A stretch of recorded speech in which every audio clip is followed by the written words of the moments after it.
Okay, hi everyone. We're at pattern-collections.com. We're going to go down to the pattern focus. Remember that this week's patterns are all going to be circle based patterns, so I hope you're practicing your circles. This one is called Pas de Pois. I'm assuming I'm pronouncing that correctly. I might not be, but you know, you get what you get with me. It's a pod shaped thing.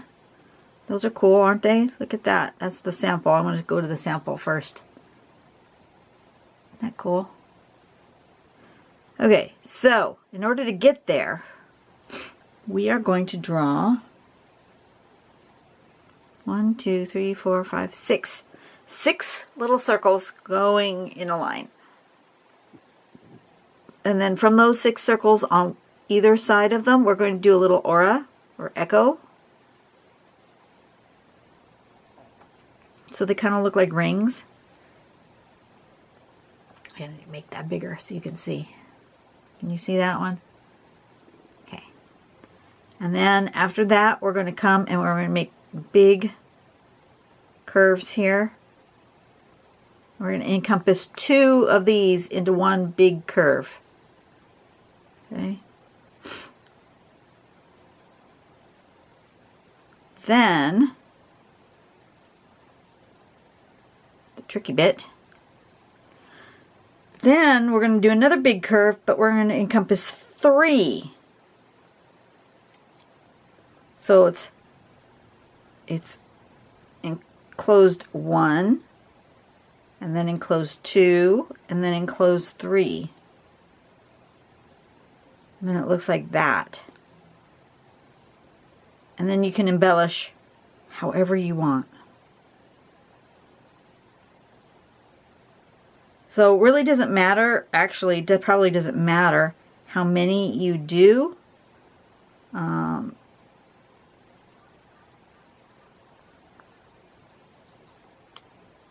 But you're going to end up with this encircling of 3. So as long as you have them in multiples of 3, you're good to go. So let's see what I can do with it. Who knows? I'm going to turn on my light. Sorry about the glare. And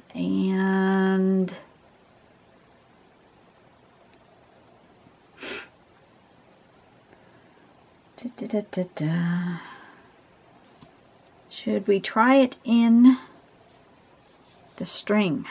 The string is like the letter D. I suppose I could try. I'm going to put one kind of here. I don't want it directly straight up and down on my tile. I am going to make a border, which I forgot to do. And I'm going to put this more of at a little bit of a swoop. And then another swoop like that.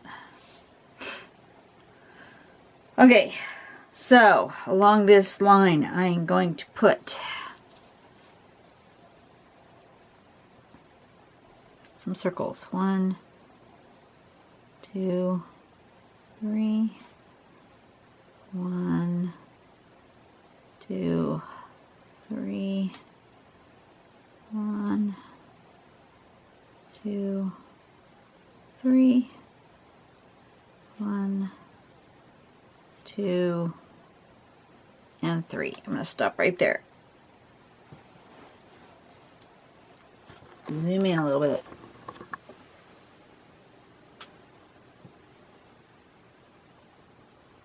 Okay.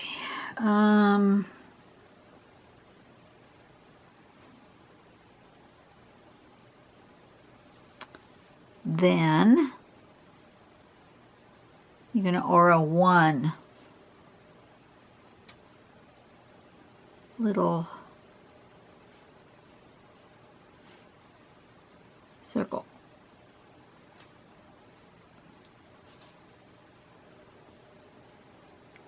Like so. That, and then on the other side.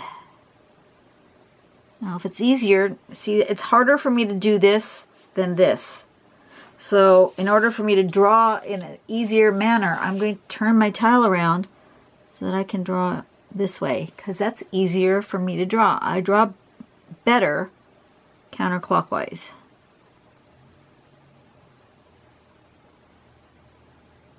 It's just the way that I am naturally inclined to draw. So, you know, rather than fighting my natural inclination, I just turn it around. Draw the way it's easier for me. Okay, so now I'm going to turn it back around, and I'm going to start here, and I'm going to skip over, so I'm doing 2 together. 2 together.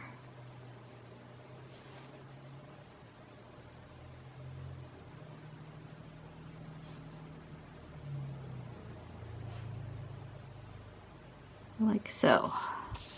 Turn it around. 2 together.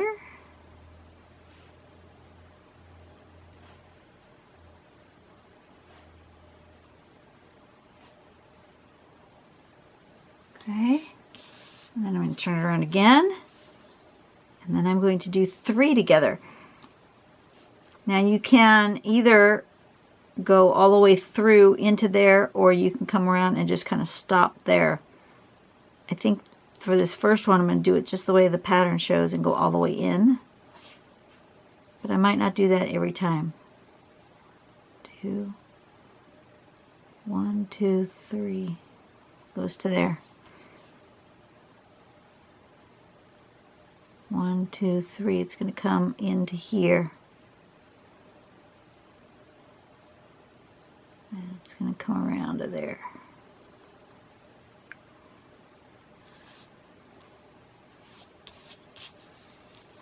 One, 2, 3. It's going to come into here.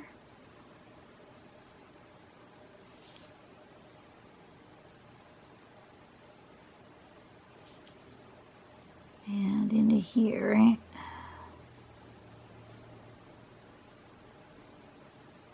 That wasn't hard, it was just remembering where to go here in that middle part.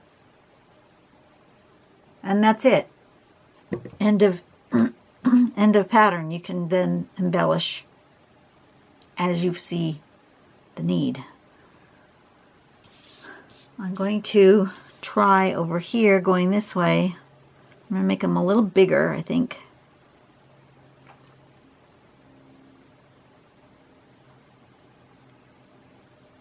One, 2,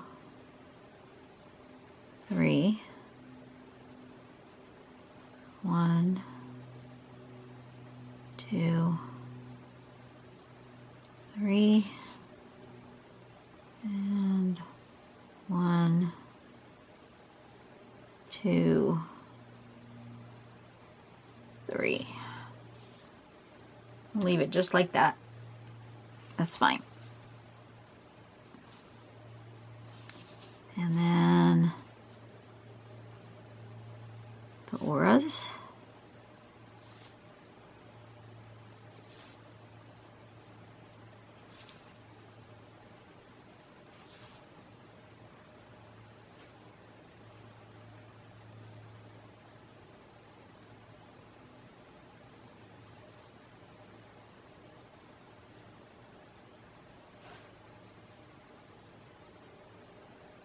Make that one go behind there.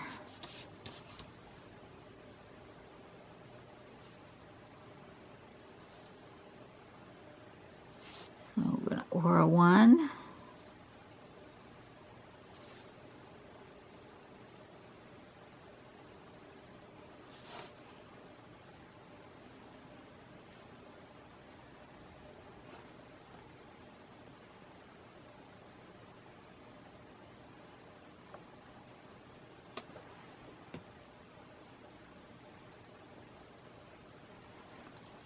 And then, sorry about that, I got distracted for a second.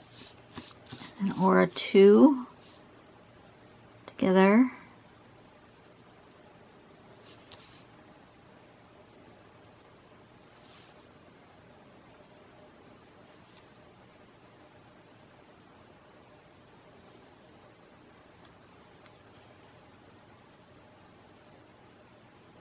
Yeah.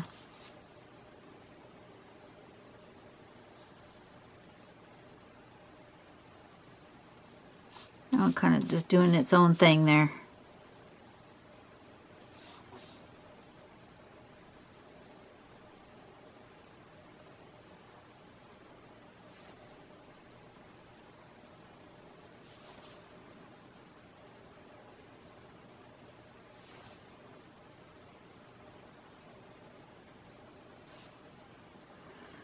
And then 3 together, which goes to here.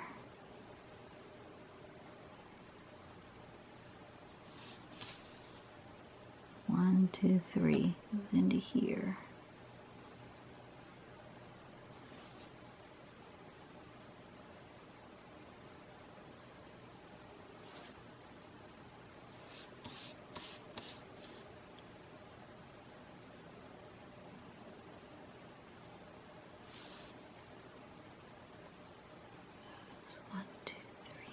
Into this one.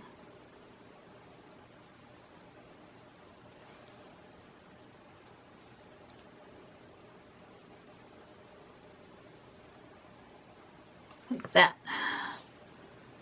That's different. And then we can embellish as we are feeling led. I'm going to something with my guidelines because I don't like them.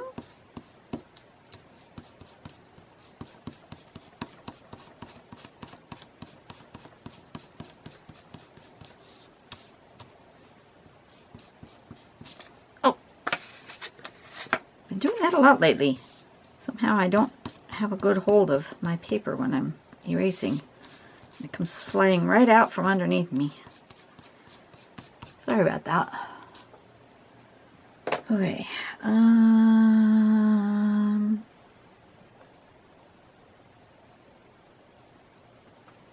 let's see.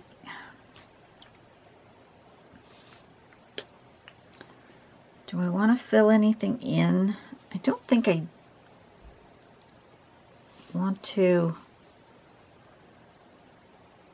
Yeah, I do, but I think I want my bigger pen. Let me get my brush pen out. I'm going to do the 2.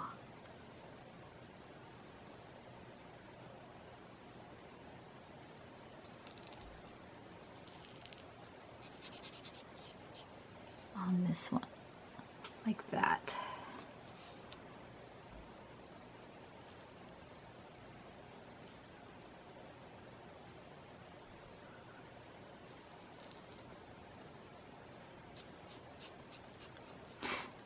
A former church member reach out to us today.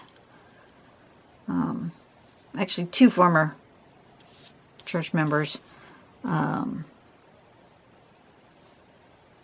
one who made the request on behalf of a couple who used to go to our church.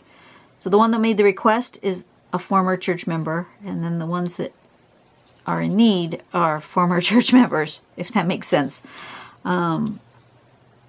Yeah, it's really sad. And the wife is dying. She's been diagnosed with some very rare disease, and she's now in a coma and she's dying. And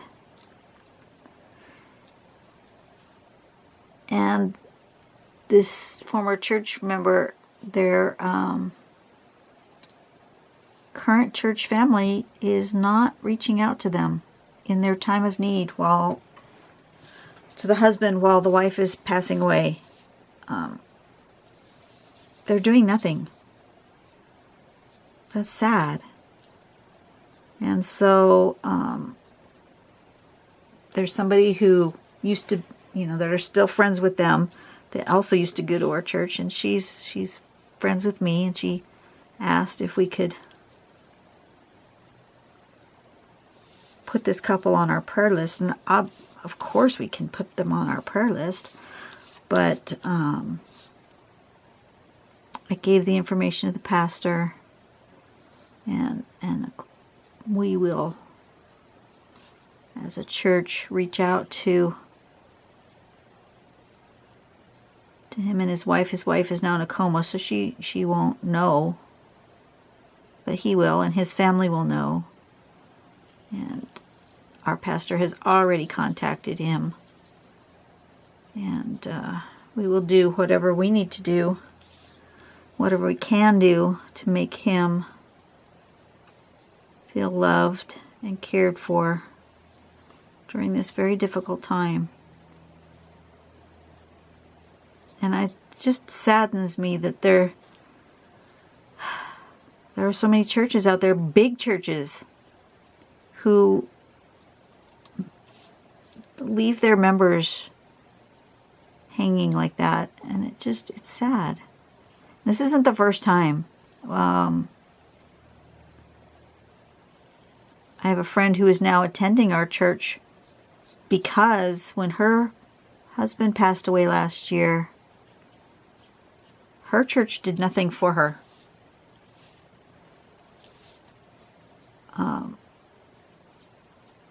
Nothing.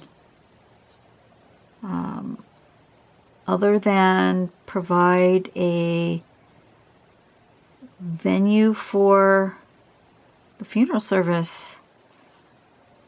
But there was no outreach. No, and she'd been a member of that church for quite some time. But nothing. And our church reached out to her. You know, we provided the meals for her for the reception afterward, and you know, we brought tables and chairs to her house, and we cleaned, and we did trash, and we did those things, you know, the practical things that need to be done. We dusted and vacuumed and cleaned her home for the reception that she wanted to have at her house. You know, we offered to use our church, but she wanted it at home, which is fine. But you know,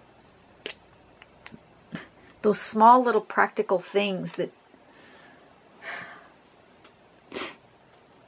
and it just saddens me that her church did nothing. And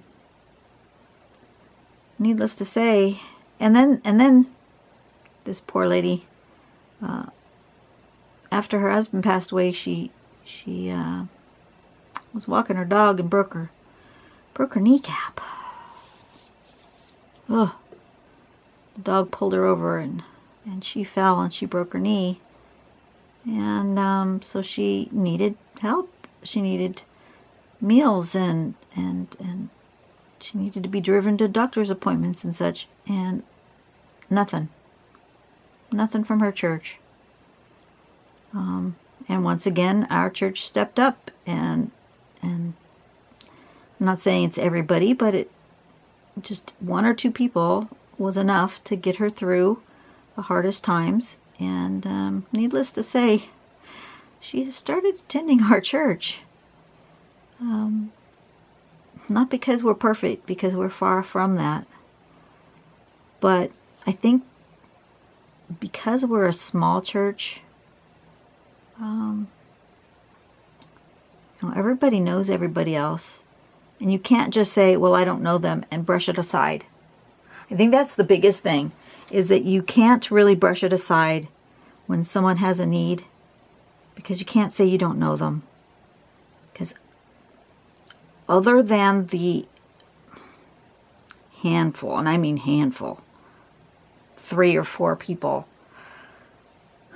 that just come to church on Sundays and don't do anything else and don't interact with anybody, other than those few people, everybody does something at our church.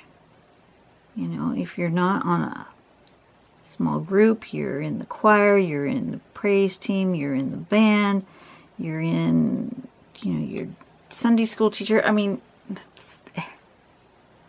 we're such a small church that everybody does something. And so everybody knows everybody pretty well. And, you know, leaving somebody behind like that is just not acceptable.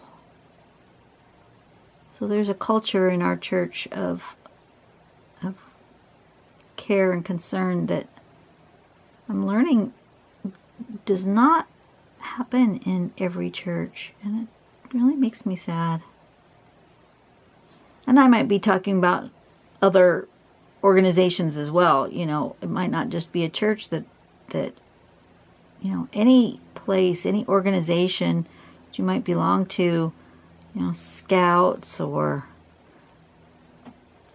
I don't know, the Elks Club or whatever, it would just so certainly make me sad if you were a member of some sort of organization where you met on a regular basis and you had friendships within that organization, and then in your time of need, they just ignored you. How sad is that?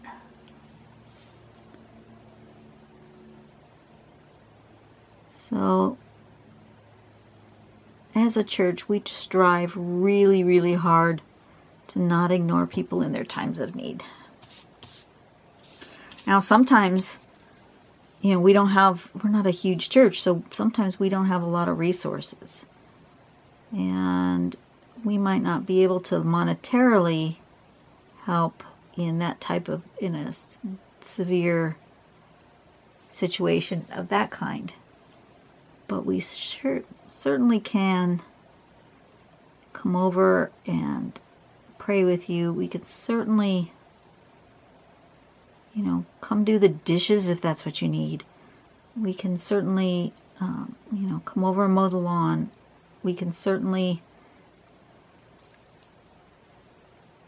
you know, drive you to your doctor's appointment or go get groceries for you.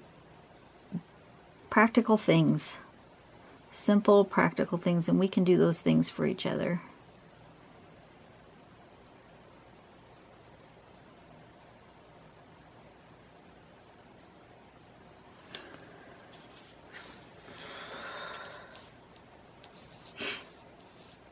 Well, those are interesting.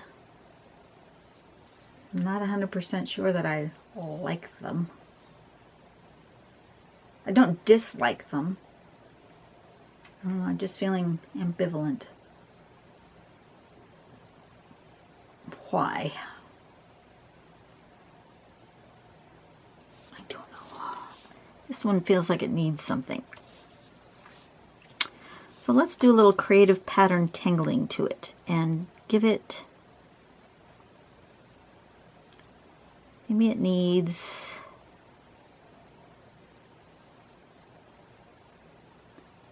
some more dots. Is that what it needs? Let's give it some dots.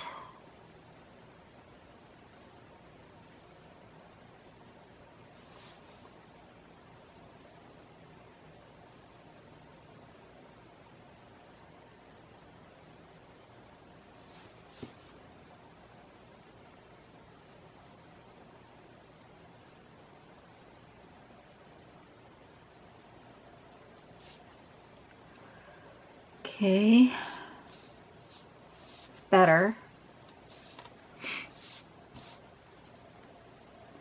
Not perfect, but better. We'll continue with that thought process here.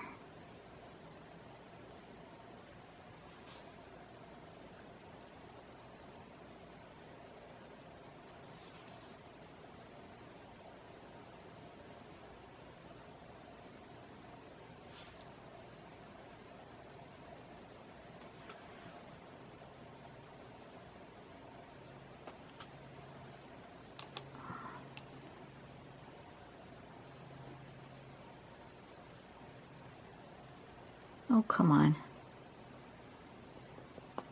Phone is turned off on me.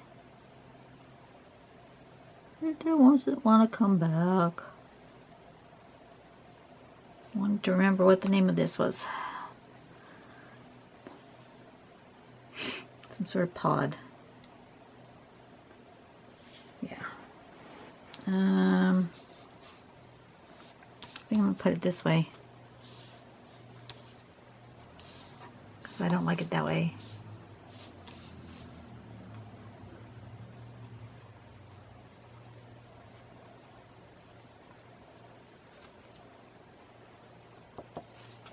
Maybe if I put a little shading in here, it'll make me feel better.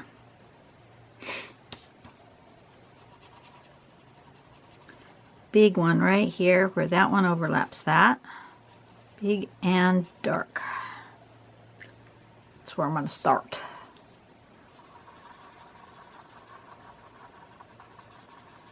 Like that.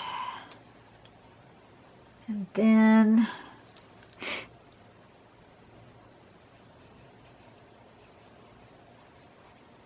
let's give these little pod things a little bit of shape.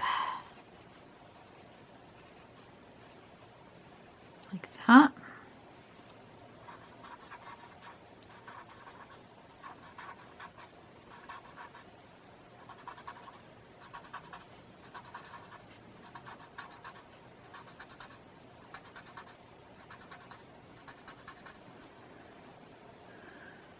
Okay.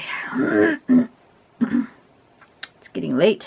I'm trying to remember if today is a work day or a school day for my son.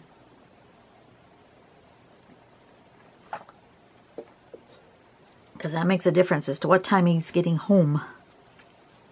I think today's a school day, which means it's a late day.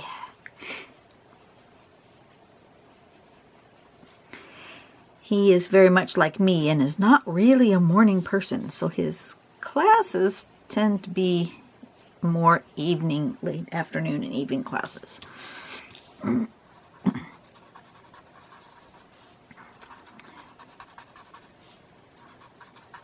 Although I find it interesting that even though he's not really a morning person, he has to get up so dang early for work. It's a long commute. And his day starts relatively early, so he actually has to leave the house like at 5 o'clock in the morning. Ugh.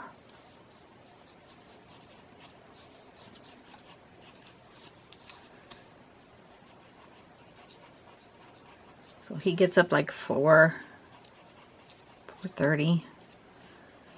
4:15, I don't know. It's in the 4 o'clock hour. I don't ever see him. I am not a morning person.